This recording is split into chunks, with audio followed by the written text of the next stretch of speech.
দীঘা। দীঘা হলো বাঙালির এক পারফেক্ট উইকেন্ড ডেস্টিনেশন। কারণ বাঙালির একদম ঘরের কাছে এক সুন্দর সাজানো গোছানো সমুদ্র সৈকত হলো এই দীঘা, যেখানে আপনি খুব কম সময়ে 2 বা 1 দিনের ছুটিতে খুব কম খরচে পৌঁছে যেতে পারেন। যেখানে গিয়ে সমুদ্রের জলে গা ভাসানো সে যে কি আনন্দ, সেটা বোধহয় অন্য কোনো জায়গায় পাবেন না। তারপর দীঘাতে নবনির্মিত জগন্নাথ মন্দিরের দর্শন, সন্ধ্যায় বিচ মার্কেটের ধারে বিভিন্ন মুখরোচক খাওয়া দাওয়া, আর তার সাথে টুকটাক কেনাকাটা, এবং সন্ধ্যায় বিচের ধারে বসে সমুদ্রের ফুরফুরে হাওয়াতে সুন্দর সময় কাটানো, সে বন্ধু বান্ধবের সাথে হোক বা প্রিয় মানুষের সাথে, অথবা ফ্যামিলিকে নিয়ে। দীঘা ঘুরতে যাওয়ার আনন্দটাই আলাদা। আর এইসব কারণেই দীঘা হলো বাঙালির কাছে এক পারফেক্ট উইকেন্ড ডেস্টিনেশন।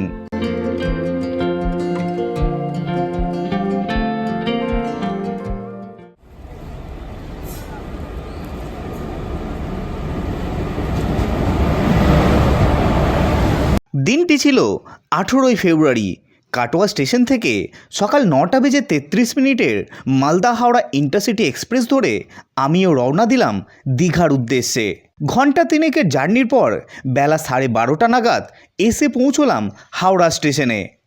আজ আমার দীঘা যাওয়ার ট্রেন আছে বিকেল 3টের সময়, 22897 হাওড়া দীঘা কান্ডারি এক্সপ্রেস। হাতে যেহেতু অনেকটাই সময় ছিল, তাই ধীরে সুস্থে হাওড়া জনআহারে গিয়ে লাঞ্চটা সেরে নিলাম। লাঞ্চে নিয়েছিলাম চিকেন বিরিয়ানি, দাম পড়েছিল 100 টাকা। টেস্ট ছিল বেশ ভালো।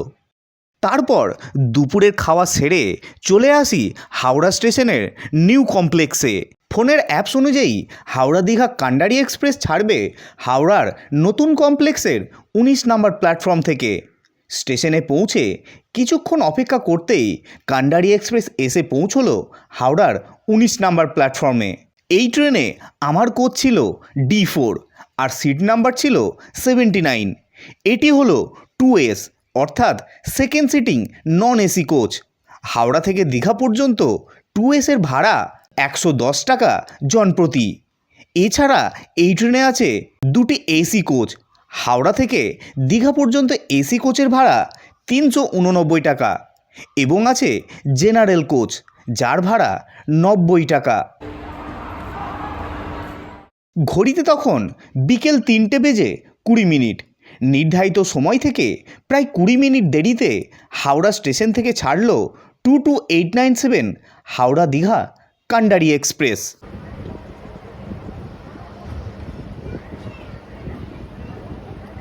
চলুন এবার বলে দিই হাওড়া থেকে দীঘার ট্রেন সম্পর্কে কিছু তথ্য।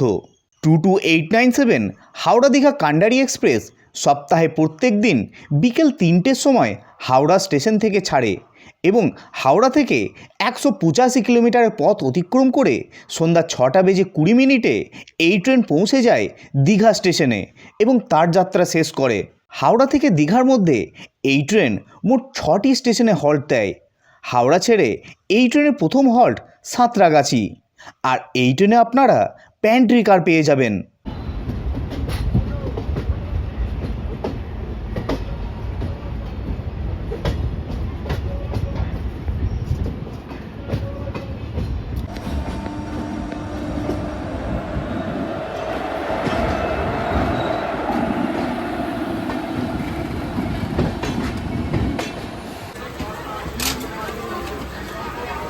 না যদি মনে করে পেয়ে যায় ফোন করে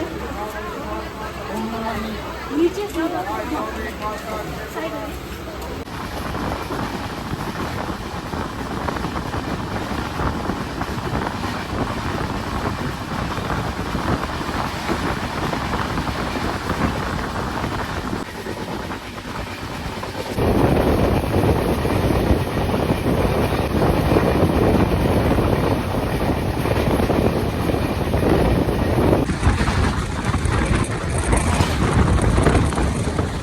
এবার বলি, এই কান্ডারি এক্সপ্রেস ছাড়াও আপনারা যদি চান একটু সকাল সকাল দীঘা পৌঁছবেন, তাহলে সকাল 6:45-এর তাম্রলিপ্ত এক্সপ্রেস ধরতে পারেন। তাম্রলিপ্ত এক্সপ্রেস আপনাকে সকাল 10টার মধ্যে দীঘা পৌঁছে দেবে। তাম্রলিপ্ত এক্সপ্রেসের ভাড়া এবং হল্ট স্টেশন সবই এই ট্রেনের মতো, কারণ এই ট্রেনটি সকালে তাম্রলিপ্ত নামে হাওড়া থেকে ছাড়ে এবং দীঘা থেকে ফিরে আবারও বিকেল 3টের সময় রওনা দেয় কান্ডারি এক্সপ্রেস নামে।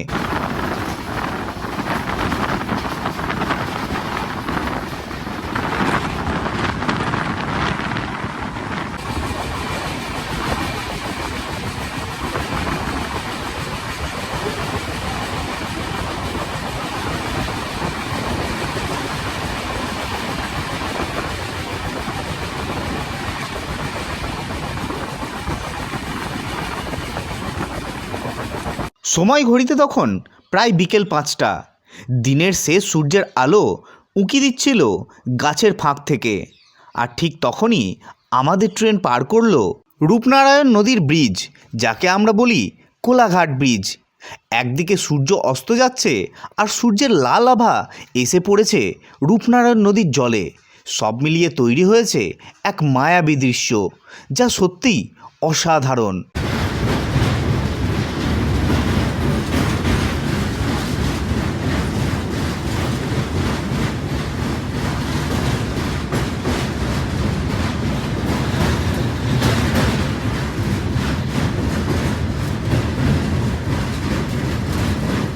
এখন এসে পৌঁছলাম মেচেদা স্টেশনে। আর এখানে এই ট্রেনের হল্ট আছে মাত্র 2 মিনিটের। দীঘা যাওয়ার পথে এই মেচেদা স্টেশন হলো একটি অন্যতম স্টেশন, কারণ এখান থেকেই সকাল 8:05 ছাড়ে মেচেদা দীঘা লোকাল ট্রেন। এই মেচেদা থেকে অনেকেই লোকাল ট্রেনে দীঘা যান। এছাড়া মেচেদা মানেই হলো গরম গরম মোচার চপ। সেটাকে কি করে ভুলি? এটা হলো এখানকার একটি বিখ্যাত খাবার। যদি না খেয়ে থাকেন অবশ্যই খেয়ে দেখবেন।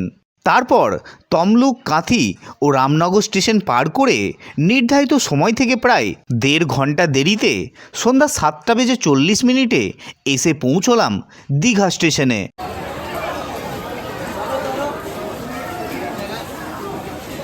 স্টেশনে নেমে গুটি গুটি পায়ে রওনা দিলাম স্টেশনের বাইরের দিকে।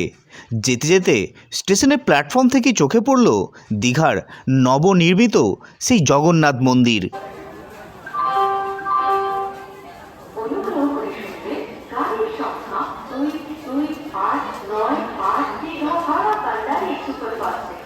তারপর স্টেশন থেকে বেরিয়ে সামনেই দেখলাম টোটো স্ট্যান্ড। সেখান থেকে আপনারা দীঘার যে কোনো জায়গায় যাওয়ার জন্য টোটো পেয়ে যাবেন। সেই মতোই আমি একটি টোটোতে উঠে পড়লাম, রওনা দিলাম হোটেলের উদ্দেশ্যে।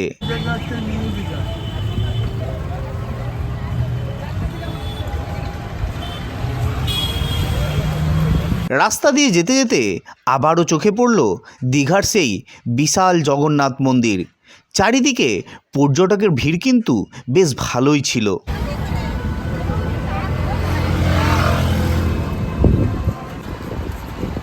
আমাদের হোটেলটি ছিল ওল্ড দীঘাতে। স্টেশন থেকে হোটেল পর্যন্ত রিজার্ভ টোটোতে আমার ভাড়া লাগলো 100 টাকা। দেখতে দেখতে মিনিট 15 মধ্যেই পৌঁছে গেলাম হোটেলে। হোটেলটির নাম ছিল হোটেল রেনেসা কোস্টাল ইন। হোটেলে পৌঁছে চেকিং প্রসেস সেরে চলে যায় রুমে। দেখলাম হোটেলে লিফটেরও ব্যবস্থা আছে। আমার রুম নাম্বার ছিল 306, যেটা ছিল 3rd ফ্লোরে। রুমটি ছিল দুর্দান্ত এবং সুন্দর ডেকোরেটেড। আর ছিল একটি কিং সাইজের বেড, এসি ও নন এসির ব্যবস্থা, ছিল একটি বড় সাইজের টিভি, ছিল চা কফির সরঞ্জাম, আর ছিল অ্যাটাচ বাথরুম। আর এই রুমের সাথে আরও একটি সুন্দর জিনিস ছিল, সেটা হলো এই রুমের ব্যালকনি, যেখান থেকে হোটেলের চারিপাশটাকে খুব সুন্দরভাবে দেখা যায়।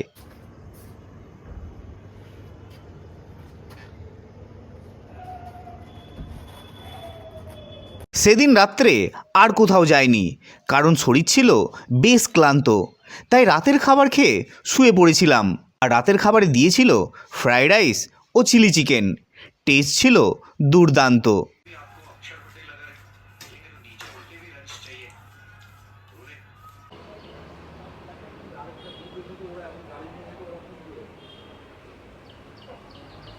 গুড মর্নিং বন্ধুরা, আজ হচ্ছে 19শে ফেব্রুয়ারি।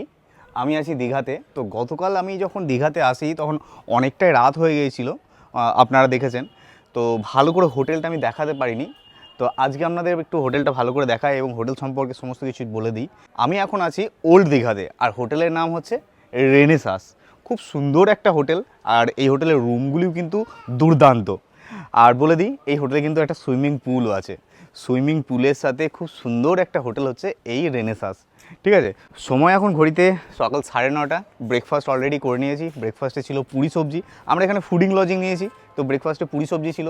এছাড়াও আপনারা ব্রেড বাটার টোস্ট এরকম অপশন পেয়ে যাবেন। ঠিক আছে, খুব সুন্দর খাওয়া দাওয়া। আর এখানে আছে একটা সুন্দর একটা ডাইনিং, যেখানে আপনারা খাওয়া দাওয়া করতে পারবেন। সুইমিং পুলের পাশেই হচ্ছে রেস্টুরেন্টটা, খুব সুন্দর। আর হোটেলটাও কিন্তু দুর্দান্ত। তো চলুন, খাওয়া দাওয়া তো কমপ্লিট, আর হোটেলটাও দেখালাম আপনাদের। খুব সুন্দর একটা হোটেল, আর এখান থেকে সমুদ্র কিন্তু খুবই কাছে। চলুন এবার একটু সমুদ্রের ধার থেকে ঘুরে আসি। হোটেল থেকে সমুদ্র সৈকতের দূরত্ব ছিল খুবই সামান্য, তাই পায়ে হেঁটেই পৌঁছে গেলাম। এটি হলো ওল্ড দীঘা সমুদ্র সৈকত। এখানকার পরিবেশ খুবই শান্ত। নিউ দীঘার মতো কোলাহল এখানে একদমই পাবেন না। আর এই যে রাস্তা দেখতে পাচ্ছেন, এটা সোজাই চলে গেছে দীঘার মোহনাতে।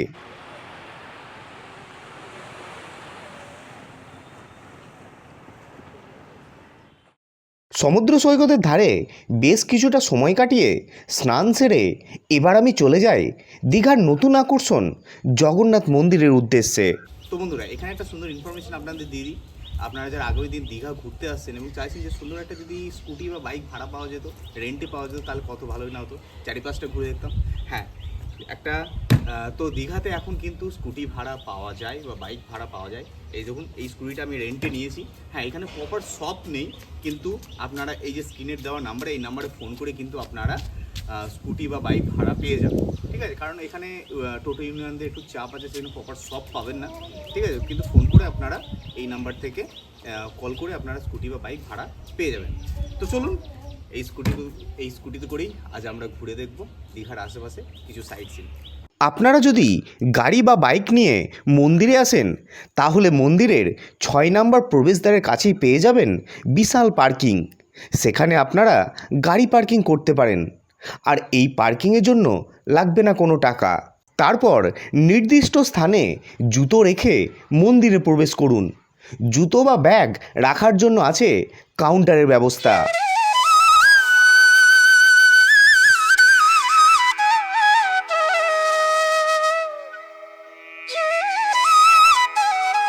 দীঘার জগন্নাথ মন্দির। এই মন্দির তৈরি করা হয় পুরীর জগন্নাথ মন্দিরের আদলে, আর এই মন্দিরটি উদ্বোধন করা হয় 2025 সালের 30শে এপ্রিল। তারপর থেকে এই মন্দির সর্বসাধারণের জন্য খুলে দেওয়া হয়। এখানে আপনি পুজোও দিতে পারেন। মন্দির চত্বরটি সুবিশাল ও খুব সুন্দরভাবে বিভিন্ন ফুলের গাছ দিয়ে সাজানো। মন্দিরের ভিতরে ফটোগ্রাফি অ্যালাউ নেই, তাই বাইরে থেকেই মন্দির চত্বরটি ঘুরে দেখালাম।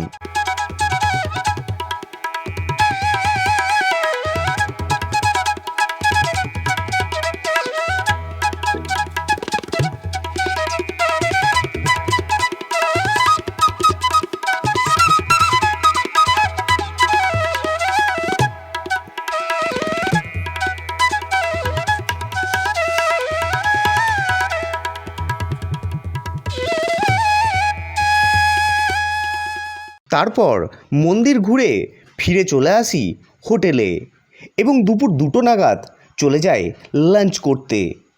লাঞ্চের মেনুতে ছিল বিশাল আয়োজন।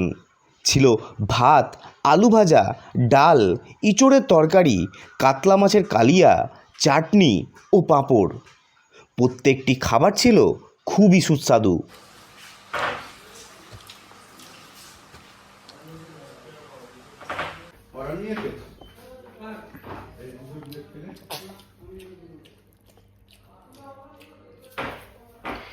লাঞ্চ সেরে একটু রেস্ট নিয়ে আবারও বেরিয়ে পড়লাম। রওনা দিলাম উদয়পুরের উদ্দেশ্যে। এই উদয়পুরকে বলা হয় বাংলার গোয়া। দীঘা স্টেশন থেকে উদয়পুরের দূরত্ব 3 থেকে 4 কিলোমিটার। রাস্তায় যেতে যেতে চোখে পড়ল দীঘার সায়েন্স মিউজিয়াম। মন চাইলে এটা দেখে নিতে পারেন। তারপর মিনিট 15 মধ্যেই এসে পৌঁছলাম উদয়পুর বিচে। তখন প্রায় সন্ধ্যা হয়ে এসছে। বিচের চারিদিকে ছড়িয়ে আছে ছোট ছোট স্টল, আর সেখানে বিক্রি হচ্ছে বিভিন্ন রকম সামুদ্রিক মাছ ভাজা, কাঁকড়া, আরও অনেক কিছু। যারা সুরাপ্রেমী, উদয়পুর বিচ হলো তাদের জন্য সবথেকে সেরা জায়গা। সমুদ্রের জলে পা ডুবিয়ে গ্লাসের পানীয়তে চুমুক, আর তার সাথে বিভিন্ন রকম ভাজা মাছ ও কষা কাঁকড়ার স্বাদ আপনারা চাইলে নিতে পারেন। এছাড়া এই বিকেলে উদয়পুর ছাড়াও আপনারা দীঘার মোহনা থেকেও ঘুরে আসতে পারেন। উদয়পুর বিচে বেশ কিছুটা সময় কাটিয়ে চলে আসি নিউ দীঘায় অবস্থিত ঢেউসাগর পার্কে। এই পার্কের প্রবেশ মূল্য 20 টাকা করে জনপ্রতি। এই পার্কে আছে বাচ্চাদের বিভিন্ন রকম মনোরঞ্জনের জিনিস, যেমন টয় ট্রেন, নাগরদোলনা, বোট, আরও অনেক কিছু।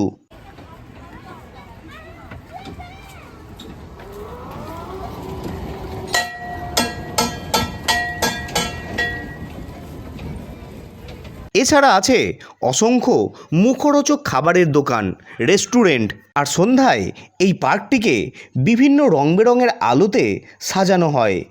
দীঘা ঘুরতে এলে এই ঢেউসাগর পার্ক অবশ্যই আসবেন। পার্ক ঘুরে চলে আসি বিচ মার্কেটে। সন্ধ্যায় দীঘার বিচ মার্কেট থাকে জমজমাট, টুকটাক খাওয়া দাওয়া, আর তার সাথে চলে কেনাকাটা। বিচ মার্কেট ঘুরে ফিরে চলে আসি হোটেলে এবং রাত 9:30 নাগাদ বসে যায় ডিনার করতে। মেনুতে ছিল রুটি, চিকেন কষা, একটি সবজি ও ডাল। চাইলে ভাতও খেতে পারেন। তারপর রাতের খাবার সেরে দিলাম একটা লম্বা ঘুম। পরের দিন সকাল, আজ 20শে ফেব্রুয়ারি, আজ বাড়ি ফেরার দিন। ব্রেকফাস্ট সেরে ব্যাগপত্র গুছিয়ে চেক আউটের জন্য চলে যায় হোটেলের রিসেপশনে। চলুন এবার জেনে নেওয়া যাক এই হোটেলের ভাড়ার ব্যাপারটা। রিসেপশনে দাদা আছেন। দাদা নমস্কার। নমস্কার, আপনার নামটা বলবেন। আমার নাম মনোজিৎ দাস। আপনি এই হোটেলের ম্যানেজার, তাই তো? ম্যানেজার। আচ্ছা, তো এই যে রেনেসা হোটেলটা খুবই সুন্দর, আমি প্রথমবার এলাম, বেশ ভালো লাগলো। তো আপনি বলুন এই হোটেলে আপনাদের টোটাল রুম কতগুলি আছে? এই হোটেলে আমাদের টোটাল রুম হচ্ছে 18টা। 18টা। আচ্ছা, বিভিন্ন ক্যাটাগরির রুম আছে বিভিন্ন দেখলাম। category room আছে। আচ্ছা, কি কি ক্যাটাগরি রুম আছে একটু যদি বলেন। এখানে আমাদের আছে 4 শেয়ার রুম, হ্যাঁ, ডবল শেয়ার রুম, ব্যালকনি এবং উইদাউট ব্যালকনি। Without balcony. আচ্ছা, মানে সামনে ফ্রন্ট ভিউ এবং উইদাউট ভিউ। Without। ঠিক আছে। তো আপনাদের এখানে রুম ট্যারিফ শুরু হচ্ছে কত থেকে? রুম ট্যারিফ শুরু হচ্ছে আপনার নর্মাল টাইমে, যেটা আমাদের 4 শেয়ার আছে, ওটা আমরা 5 জন অবধি অ্যালাউ করি। ওটা হচ্ছে আপনার 3500 টাকা। 3500 টাকা only room, only room per night. Per night. Okay. যেটা আমাদের ডবল শেয়ার আছে, ওইটা আমরা মানে 2 জন অ্যাডাল্ট, 1 জন চাইল্ড বা 3 জন অ্যাডাল্ট অবধি অ্যালাউ করি। সেটা হচ্ছে যেটা ব্যালকনি আছে সেটা হচ্ছে 2000 টাকা। যেটা ব্যালকনি নেই, উইদাউট ব্যালকনি, সেটা হচ্ছে আপনার 1800 টাকা। 1800 টাকা। আচ্ছা, ব্যালকনির জন্য একটু বেশি তো লাগবেই, কারণ হচ্ছে ভিউটা পাবেন আপনারা। আচ্ছা, এখানে তো ফুডিং লজিং আছে, ফুডিং লজিংও আছে। দেখলাম আপনাদের সুন্দর একটা ডাইনিং আছে। তো যদি কেউ ফুডিং লজিং নিতে চায় তাহলে পার পার্সন পার ডে কীরকম চার্জ আসবে? ফুডিং লজিং নিয়ে কি কোন যেটা আমাদের 4 শেয়ার রুম আছে, সেটা যদি 4 জন শেয়ার করেন তাহলে 1250 টাকা পার হেড পার ডে। ওকে। যদি সেম রুমটাই, ওই রুমটাতেই যদি আপনি 5 জন শেয়ার করেন তাহলে হচ্ছে 1000 টাকা পার হেড পার ডে। আচ্ছা, খুব যেমনি আমাদের উইদাউট ব্যালকনি রুমগুলো আছে ডবল শেয়ারের, সেই রুমে যদি আপনি 2 জন থাকেন তো পার হেড 1250 টাকা পার হেড পার ডে। যদি আপনি 3 জন থাকেন তাহলে 1000 টাকা পার হেড পার ডে। বাহ, খুব আর সুন্দর। যদি কেউ রেকমেন্ড করেন ব্যালকনি রুমের জন্য তাহলে তখন সেটা এই 100-150 একটু এক্সট্রা নেওয়া হয়, একটু বার্গেনিং করা পার যায়। হেড পার ডে তো এক্সট্রা নেওয়া ওকে হয়। ওকে ওকে। আচ্ছা, আপনাদের চেকিং চেক আউট টাইমটা কি আছে? আমাদের চেক ইন টাইম হচ্ছে সকাল 11টা, আর চেক আউট টাইম হচ্ছে সকাল 9:30। 9:30। ঠিক আছে। তো আপনারা অনেকে পার্সোনাল গাড়ি নিয়ে দীঘা ঘুরতে আসে, তার জন্য কি পার্সোনাল গাড়ি পার্কিং করার আপনাদের আমাদের জায়গা? এই সামনে যে জায়গাটা পুরোটাই আমাদের অনেকটাই জায়গা আছে, পার্সোনাল পার্কিং, 4 হুইলার 2 হুইলার সমস্ত কিছু পার্কিং করা যাবে। আচ্ছা, সব থেকে ইনকোয়ারি থাকে যে আপনাদের হোটেল থেকে সমুদ্র কত দূর? 2 minute walking distance. Walking distance 2 minute. খুবই কাছে। আপনাদের দেখিয়েছি সকালে যে সমুদ্র কতটা কাছে, একদম পায়ে হেঁটে যাওয়া যায়। রাস্তাটাও ভালো, খারাপ নয়, একদম সোজাই রাস্তা, কোনো দিকে টার্ন নিতে হয় না, সোজা একদম পৌঁছে যাবেন আপনারা সমুদ্রের ধারে। আচ্ছা, এই যে হোটেল রেনেসা ওল্ড দীঘাতে, এই জায়গাটার অ্যাড্রেসটা একটু প্রপারলি বলুন তো। Old Digha barrister colony. আপনার বাস স্ট্যান্ড হচ্ছে, আপনি বাস থেকে নামবেন সৈকত আবাস বা ওল্ড দীঘা SBI ব্যাংক, এই দুটো হচ্ছে আমাদের বাস স্টপেজ। সৈকত আবাসের সামনে নামলেও আপনি আসতে পারবেন, বা আপনার যদি SBI বাস স্ট্যান্ডে নামেন সেখান থেকেও আপনি আসতে পারবেন। তবে SBI বাস স্ট্যান্ডে নামলে আপনার দূরত্বটা একটু বেশি হবে, টোটো চলে আসবে, তো টোটোতে করে চলে আসবে, টোটো চলে আসবে। হ্যাঁ। আর আমাদের ল্যান্ডমার্ক হচ্ছে barrister colony orbit hotel. Orbit হোটেলের পাশে হোটেল আছে, অরবিট হোটেল, তারই পাশে হচ্ছে আমাদের লেনেসা কোস্টাল আচ্ছা বিল্ডিং। আচ্ছা আচ্ছা, খুবই সুন্দর। এখানে দেখলাম সুইমিং পুলও আছে। পুল আছে। আচ্ছা, সুইমিং পুল অ্যাক্সেস করার জন্য কি এক্সট্রা চার্জ দিতে হয়? না, আপনি আমাদের প্যাকেজ নেন বা রুম নেন, যাই নেন না কেন, আপনার টোটাল যে অ্যামাউন্ট থাকবে তার মধ্যেই আপনার সুইমিং পুল অ্যাক্সেস। আচ্ছা, খুব তবে সুন্দর। কিছু রুল আছে, সেই রুলগুলো আপনাকে মেনে চলতে হবে সুইমিং পুলের জন্য। যেমন প্রপার সুইমিং কস্টিউম ছাড়া আমরা পুলে অ্যালাউ করেন, ঠিক আছে, এটা তো সব জায়গাতেই নিয়ম। প্যারাশুট কাপড়, কোনো জার্সি কাপড়, সেগুলো। আচ্ছা আচ্ছা আচ্ছা, কোনো ড্রিঙ্কসের, কোনো কাঁচের বোতল নিয়ে ড্রিঙ্কস নিয়ে যাওয়া বা কোনো খাবার দাবার নিয়ে যাওয়া, সুইমিং পুল আমরা অ্যালাউ করি না। আচ্ছা আচ্ছা, ফুডিং লজিং এর যে ব্যাপারটা আছে, সেখানে ফুড আপনারা কতবার দেন? ফুড আমরা 3 টাইম দিই। Breakfast, lunch, dinner. ব্রেকফাস্টে পুরি সবজি বা বা বাটার টোস্ট, যেটা আপনার চয়েস, সঙ্গে একটা করে বয়েল এগ। ওকে। লাঞ্চে থাকে মাছ ভাত দিয়ে একটা মিল থাকে, সেটা কাজলা বা রুই যেমন যা হতে পারে। আর আমাদের রাতের বেলা যা থাকে হচ্ছে, একদিন থাকে চিকেন থাকে 3 পিস, চিকেন কষা 3 পিস, ডাল সবজি, ভাত বা রুটি গেস্টের চয়েস। আর একদিন থাকে হচ্ছে ফ্রাইড রাইস চিলি চিকেন। আচ্ছা, চেঞ্জ করে থাকে, এক জিনিস রিপিট হয় না, একদিন আমাদের চেঞ্জ হয়। আচ্ছা, খুবই সুন্দর। আচ্ছা, এখানে যদি কেউ চায় যে এক্সট্রা আমি অর্ডার দিয়ে কোনো স্ন্যাক্স বা কিছু নেব, নিতে পারে, তাই তো? কিচেন আছে, আচ্ছা, এক্সট্রা অর্ডার করো, আলাকাটে অর্ডার করো, নিতে পারেন। ধন্যবাদ। খুবই সুন্দর একটা প্রপার্টি, সমস্ত কিছু পেয়ে যাবেন, সুন্দর একটা মানে স্ট্যান্ডার্ড প্রপার্টি এই রেনেসা হোটেল। নাম্বার আমি স্ক্রিনের মধ্যে দিয়ে দিলাম, এই নাম্বারে ফোন করে কিন্তু আপনারা এই রেনেসা হোটেলে রুম বুকিং করতে পারবেন, ঠিক আছে? শুধু আমাদের উৎসব অকেশন যে টাইমটা আছে, সেই টাইমের রেটটা একটু আপ ডাউন। হ্যাঁ, সব জায়গায়, সেটা দীঘা বলুন, পুরী বলুন, দার্জিলিং বলুন, সব জায়গাতেই একটা সিজনের উপর ভ্যারি করে ট্যারিফটা, ঠিক আছে? আপনাদের যদি কোনো ইনকোয়ারিজ থাকে, এই নাম্বারে ফোন করে আপনারা কিন্তু ইনকোয়ারি করে নিতে পারবেন। থ্যাংক ইউ দাদা। সকাল 10টা নাগাদ এসে পৌঁছে যায় দীঘা স্টেশনে। আমার ট্রেন আছে সকাল 10:35 দীঘা হাওড়া তাম্রলিপ্ত এক্সপ্রেস। সকাল 10:30 নাগাদ তাম্রলিপ্ত এক্সপ্রেস এসে পৌঁছলো দীঘা স্টেশনে। আমার কোচ ছিল C2, যেটা AC সিটিং। ভাড়া পড়েছিল 390 টাকা। তারপর নির্ধারিত সময় থেকে 15 মিনিট দেরিতে সকাল 10:50 তাম্রলিপ্ত এক্সপ্রেস ছাড়লো দীঘা স্টেশন থেকে, রওনা দিল হাওড়ার উদ্দেশ্যে।